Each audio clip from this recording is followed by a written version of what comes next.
You're listening to In Clear Focus, fresh perspectives on the business of advertising, produced weekly by Bigeye. Hello, I'm your host, Adrian Tennant, VP of Insights at Bigeye, an audience-focused, creative-driven, full-service advertising agency. We're based in Orlando, Florida, but serve clients across the United States and beyond. Thank you for joining us. Founded in 2010, Corkcicle is an Orlando-based lifestyle consumer brand focused on hydration. Corkcicle develops, markets, and sells innovative branded products across several categories, including premium insulated drinkware, barware, soft coolers, and more. Its products are sold direct to consumer, through retailers, and via promotional programs. Corkcicle enjoys enthusiastic brand loyalty thanks to its unique designs and innovative product portfolio, captured in its tagline, "We make things that cool, we make cool things." To tell us more about Corkcicle and explain how the brand has evolved over the last 10 years, I'm joined today by Amanda Nelson, Corkcicle's Vice President of Ecommerce, and by Morgan Jenkins, Corkcicle's Director of Content Marketing. Amanda and Morgan, welcome to In Clear Focus. Thank you for having us. Yeah, we're excited to be here. Morgan, what is Corkcicle's founding story? So Corkcicle started, as you said, back in 2010 with one product, and that product was an in-bottle wine chiller. It became pretty popular very quickly thanks to an appearance on Oprah's Favorite Things that year, which really accelerated its growth. The concept is that it looks like an icicle, and it's actually an aerator. So instead of putting your wine bottle in the fridge, if you're at a party or a get-together, you would take the wine chiller, put it in the freezer, and then insert it into whichever kind of bottle you're drinking, and you'd be able to pour through it and chill the wine from the inside out. So it was really this cool kind of first innovative product of ours. And it really set the precedent for the brand in terms of innovation, which is still a hallmark of the brand today. It, as I said, gained pretty quick popularity in the gift market specifically. And it's still really one of the best sellers around holidays, around this kind of time of year, which is really great. Now we have a bigger portfolio of products from drinkware, triple insulated stainless steel wine cups, tumblers, canteens, to these really cool coolers that kind of look like handbags, very discreet and fashion savvy. So we run the gamut nowadays, but that's the origin. What led each of you to Corkcicle? Let's start with you, Amanda. Yeah, so before Corkcicle, I was actually at Nike out in Oregon, and then my husband's company relocated to the Orlando area. And then I took some time to try to learn what companies were in the market and what I wanted to do when I was here, and just learned about Corkcicle and thought the product they had and the brand story was really interesting. And so joined the team. And how did you first encounter Corkcicle, Morgan? So it's a funny story. I was actually working remotely in Orlando around 5 years ago for a company out of Jacksonville. I was doing remote work for a marketing agency on the client services side. And I was actually on a trip up in Pittsburgh to visit some family. And I saw this really cool bottle in the window. And I thought it was just a really unique design. It was this really pretty turquoise color. And I picked it up and I looked at the back to learn more about the information about the company on the sleeve of the product. And it said designed in Orlando, Florida. And I hadn't heard of the company yet. So I was in a position where I was looking for a new job. I wanted to be able to go into an office every day and really have that lifestyle and camaraderie back into my workday. So I filled out a general inquiry form on the website 4 years ago. I was the 8th hire at the company, and I've been with Corkcicle ever since. Corkcicle is celebrating a decade in business this year. Morgan, how has the company changed over the last 10 years? So as one of the first employees, I think I've had a really interesting look into how we've grown over the past 4 years since I've been with the company. But I can tell you within the past 10 years, which it's crazy that it's already been a decade of business, the brand really started with the 4 founding partners of the company. There was a person who headed up all of the marketing initiatives, and then CEO, a VP of logistics, and a VP of sales. And everything else was outsourced, from customer service to creative for for advertising to marketing expertise. It was really all outsourced. And then when I got hired 4 years ago, they were just starting to bring everything in-house. So I started as, I guess, a jack of all trades in marketing. I did a little bit of everything from PR to copywriting to just, again, running the gamut. But really just watching the company grow and seeing how they've shifted all of that outsourcing in-house. They've built up this amazing customer service team that I think is really just a pivotal aspect of the company, especially as we shift our focus a little bit more towards the direct-to-consumer channels like our website and Amazon, really focusing on adding that level of hands-on customer service where our customers can get on the phone and actually talk to someone. That's been a huge game changer. And then just seeing the different verticals we've been able to kind of expand into. We have an incredible sales team. Again, we started in the gift industry with a lot of our clients being retailers such as kind of mom and pop stores, gift shops, boutiques, things like that. Really seeing how we've evolved into new markets like golf and outdoor, and then into more specialty markets like gourmet shops and kind of cookware shops. It's been a really interesting experience to see the key accounts grow in that way too. And then, of course, I'm very closely attached to the D2C side of the business, the direct-to-consumer side, as is Amanda. So really focusing on growing that channel has been a huge endeavor for us over the past couple of years, and really where we've shifted a lot of the business focus lately. So really just in summary, expanding all of our channels and seeing us grow into all of these different verticals has been really exciting over the last 10 years. So staying with the DTC vertical, what does a typical Corkcicle buyer look like? So Amanda and I, like I said, we're very well versed in our D2C customer. Most of our audience is female. So I think it's about 60% female right now. We've done some new collections like Star Wars and are starting to make some more kind of androgynous products in the cooler space. So we're appealing to more men, but it's primarily female within the age range of that 18 to 40 range. So a lot of millennial buyers, some younger Gen Z buyers, and then a lot of our kind of foundational products like our Corkcicle Air, our Whiskey Wedge, a lot of our barware is typically bought by that, I would say 35 to 45 kind of segment. So I think really just people who are looking for products to elevate their everyday life, people who want their coffee hotter for longer in the morning, people who want to be able to go on a run and leave their water bottle in the car and then come back and there still be ice in it 5 hours later. Really just those kind of people who are looking for ease and simplicity and beautiful design in their everyday life. What have been some of your customers' favorite products? So I would say really over the years, it's changed as we've continued to innovate. This year, we actually received the honor of being on Oprah's favorite things list again for our mug. So that is a really popular product for us right now. It's the kind of standard nostalgic coffee mug shape, but a stainless steel insulated version that keeps your coffee and tea and hot beverages nice and hot. So that's been a huge seller for the holiday season. But I would say over the past several years, really our stemless wine glass, our canteens and tumblers, those kind of stainless steel triple insulated drinkware products have really been our bread and butter. And really, when we first came up with that initial product, the Corkcicle Air in bottle wine chiller a while ago, these stainless steel products really took our business to the next level and continue to do so today. Corkcicle has embraced an omnichannel approach, selling direct to consumer, as a wholesaler for traditional retailers, and through promotions.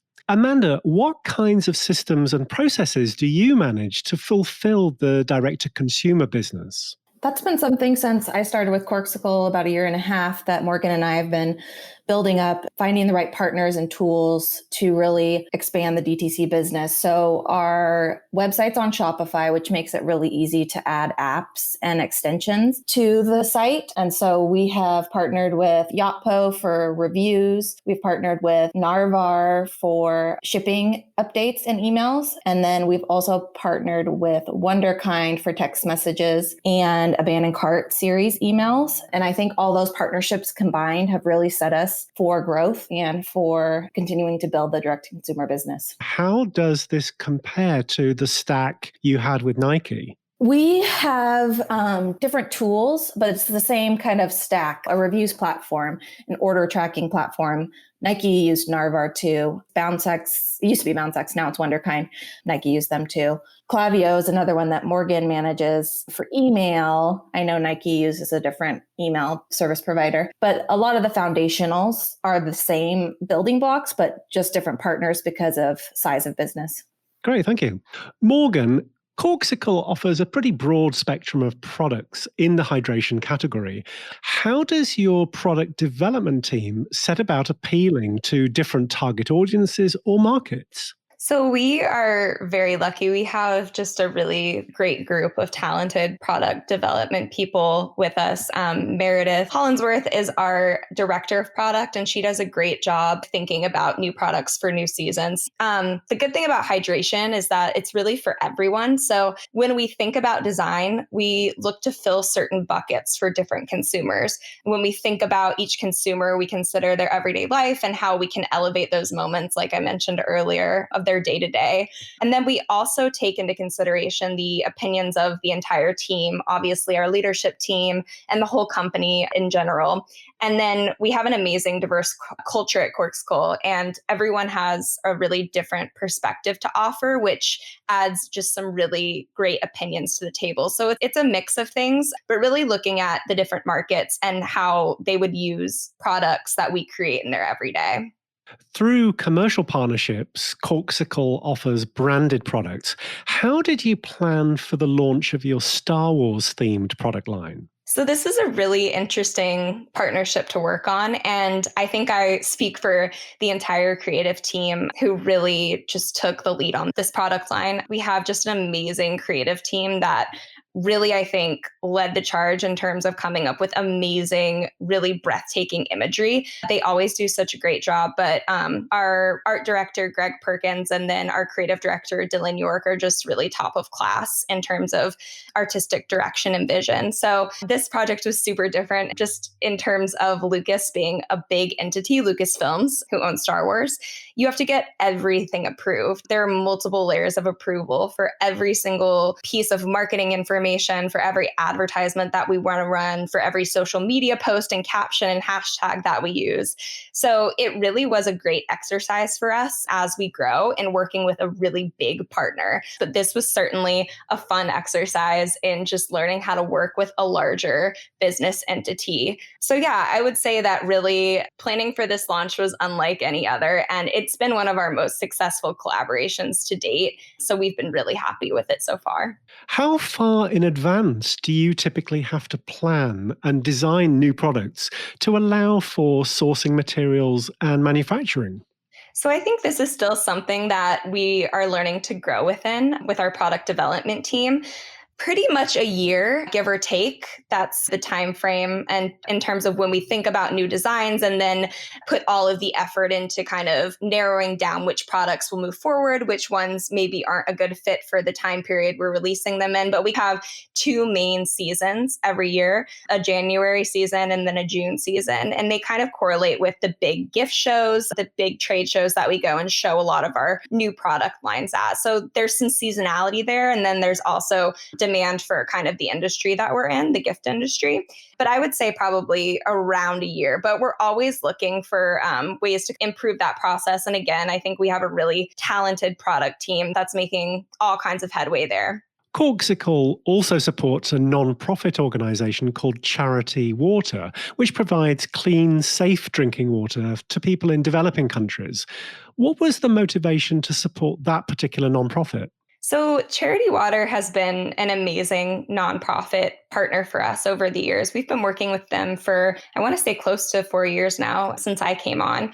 And really the thought process with selecting them as a nonprofit partner is just the water tie-in. I think our product inherently lends itself to hydration, to drinking water on a day-to-day basis. So when we were thinking about who to partner with from a charity standpoint, they really stood out. We liked a lot of things about them off the bat, but I think probably something that was most refreshing to us from a partnership standpoint is that they're very transparent about where donations are going, all the way down to the specific water projects around the world that they're funding. You can actually pinpoint through Corkcicle donations that have been made over time which well in which country that we've helped to grow and which communities we're making a big difference in. And that information's all available on our website. You can go there and see different communities in Bangladesh and Africa and these other countries that really need clean water to develop and to put people in work over there. So I think it's a few different reasons, but really the transparency and their business model was very attractive. And they've been a great partner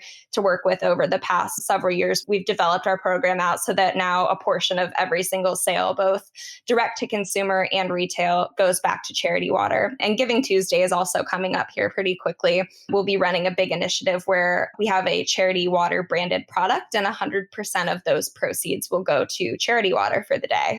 Well, we'll make sure that that information is included in our show notes, and this episode will be available around Thanksgiving. So great timing. Let's take a short break. We'll be right back after this message. I'm Dana Cassell, Bigeye's senior strategist. Every week, In Clear Focus addresses topics that impact our work as marketing professionals, often inspired by data points reported in consumer research studies. At Bigeye, we put audiences first. For every engagement, through our own research, we develop a deep understanding of our clients' prospects and customers, analyzing their attitudes, behaviors, and motivations. We distill this data into actionable insights to inspire creative brand building and persuasive activation campaigns with strategic, cost-efficient media placements. If you'd like to know more about how to put Bigeye's audience-focused insights to work for your brand, please contact us. Email info@bigeyeagency.com. Welcome back. I'm talking with Amanda Nelson, Corkcicle's Vice President of E-commerce, and Morgan Jenkins, Corkcicle's Director of Content Marketing. E-commerce has seen a boost during the coronavirus outbreak as more people have opted to have goods delivered to their homes. Amanda, has Corkcicle's direct-to-consumer business seen an uptick? Yes, we've seen a pretty sizable uptick. So March was just a very uncertain time, a pretty tough month. We didn't really know what the business would do and what we should expect. The leadership team really pivoted to support our local retailers. So we did a campaign talking about support local and gave a portion of our digital sales to local retailers if you input the store into our checkout process. So I thought that was a really great way to support retailers, since that is what our business was built on. And then we also just pivoted to direct to consumer and didn't take out any budget for, advertising and kept pushing there. And then we saw some huge growth over the last few months and continue to see that. I think our product just does well for people being at home and wanting an accessory to their work from home lifestyle. And we've seen some amazing growth. What, if any, challenges have you faced during the COVID-19 pandemic? From an industry perspective, the uncertainty of how consumers are going to react and where they are in their journey and all that has been tough. And then also from just a logistics side, inventory, we had a time when our factories were shut down. The boats are slower. The ports are slower. There's just a lot of logistical issues right now. So when we try to plan for marketing and launches and all that kind of stuff, it's just harder because things aren't as on time as they used to be. In the direct-to-consumer channel, have you seen any new customer behaviors emerge? We have seen our average order value go up over this time. So people are buying a little bit more per order. And then we've also seen people wanting to track their orders and get more visibility on where their orders are, because there was issues with shipping times during COVID as well.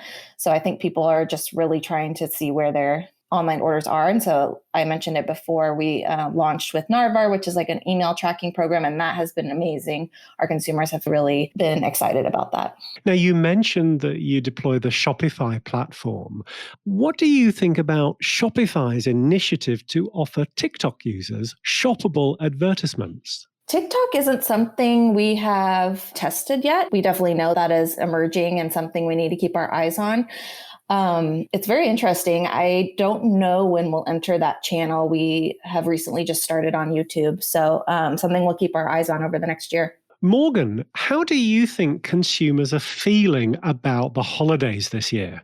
I think there's an interesting mix of anxiety and just anxiousness over the year in general. Obviously, the pandemic's been a really hard time for people just in terms of job loss and uncertainty. And then coupled with an election year, I think it's been a really strenuous year for everybody. But I think the holidays always offer that kind of hopefulness and kind of sense of security and really bring people back to thinking about family and what's really important. So I think it'll be a positive experience for us in terms of sales and thinking about how our consumers are feeling. I think an approach that we've taken this year with our gift guides, which we do every year on our website, is thinking about the context of where the consumer is a little bit more in the context of the pandemic. So thinking about doing gift guide for working from home, a gift guide for at-home fitness essentials, really just meeting our customers where we are is really important to us right now. You mentioned that you have an in-house creative team at Corkcicle. How are you both dealing with working from home during the coronavirus outbreak? So our in-house creative team is pretty lean. We have two people who really handle most of our photo assets, shooting new lifestyle images. We've done a lot of really amazing creative for the holidays this year. And then we have a new catalog coming out, as I mentioned, for the big gifting shows that'll take place in January, February. So they've been at the studio here in Orlando shooting, just the two of them. And then really, I think we've all, as a marketing team, just gotten really accustomed to working through Slack and through our project management tool, Rike. So really just leaning on these platforms that make communication super easy. And then Zoom, of course, has been helpful for meetings. So I think dealing with working from home for Amanda and I has been a catch-22, just in terms of we love meeting in person and having face-to-face conversations, but what a day and age that we have all of these tools at our fingertips to be able to have productive meetings and stay focused throughout, the year and the holiday season. I think we're both handling it pretty well. Amanda, do you concur? Yes, definitely. I mean, like Morgan said, we miss the energy and the creative energy that you get working with people, but have figured out how to work together remotely. And it's crazy. I feel like I'm actually much busier at home because there's really no breaks, 9 to whatever time you end your day. It's just meeting after meeting, which is good, but it feels even busier. Morgan, what have been some of your most successful customer acquisition programs for Corkcicle? So I would say email has always been a really productive channel for us. We've done a lot of segmentation with our customers through Klaviyo, our email tool, where we can talk to our VIPs in a way that's different maybe than people who haven't purchased for 3 months, for example. So that's been a really effective tool for us over the years. I think a tool that both Amanda and I had a certain level of skepticism towards that's really turned into probably our most productive acquisition channel is text marketing. Our VP of marketing had heard about different brands doing text marketing. And I think Amanda and I were both just a little skeptical about texting our customers just directly to their phone, since it does feel a little bit more invasive than email since you get an alert about it. But it's really shown to be a super productive channel for us. We see amazing return on investment in that channel and just highly engaged customers and prospects. So that's been invaluable in terms of growing our marketing. The platform for that? We are using Wunderkin for text. We use them, as Amanda said, for on-site email capture, where they get like a 10% off discount for signing up and subscribing with us. So they're actually running our text platform too. It's nice to have everything under one platform because the email subscription path and the text subscription path play really nicely with each other and make for a better user experience on our website. If you had zero budget or very close to nothing to spend on marketing, what would you not want to stop doing at any cost? Honestly, I would probably say text marketing at this point, just knowing how effective it is. I mean, we don't spend a lot of money on that channel, and just the click-through rates and conversion rates that we see are insane. It's just a really high level of engagement. So definitely text. Well, it's that time of year we spend looking back on the year that's been. But what about the future? Amanda, what are you excited for Corkcicle in 2021? I think as a company, we're really excited to focus on direct to consumer and really become best in class in that. And so we have things set up and investment in place to really continue to grow that channel. And Morgan and I are excited to keep talking to our consumers and learning about our consumers and making sure we're serving the people that are loving Corksicle's product. Morgan, if listeners want to learn more about Corkcicle, where can they find you? So you can find us at our website, www.corkcicle.com. We're running a lot of really great promotions for the holidays right now, so it's definitely a good time to check us out if you haven't heard of us before. You can also find us on social media. We're on Instagram at Corkcicle. Facebook, we have our own page, and then Twitter is at Corkcicle as well. And then we also have a special code for Bigeye listeners. If you use the code Bigeye20 from now through the end of the year, so now through December 31st, you can take 20% off your order. That's fantastic. Thank you.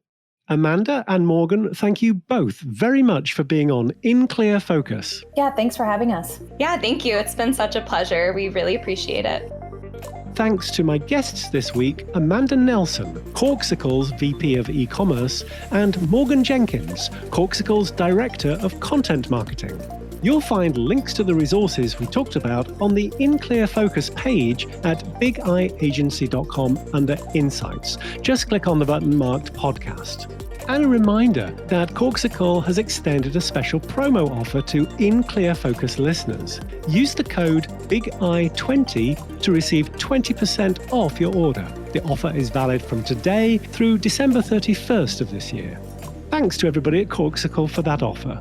If you haven't already, please consider subscribing to the show on Apple Podcasts, Spotify, Google Podcasts, Amazon Music, Audible, or wherever you get your podcasts. And remember, if you have an Amazon Echo device, you can use the In Clear Focus skill to add the podcast to your flash briefing. Thank you for listening to In Clear Focus, produced by Bigeye. I've been your host, Adrian Tennant. Until next week, goodbye.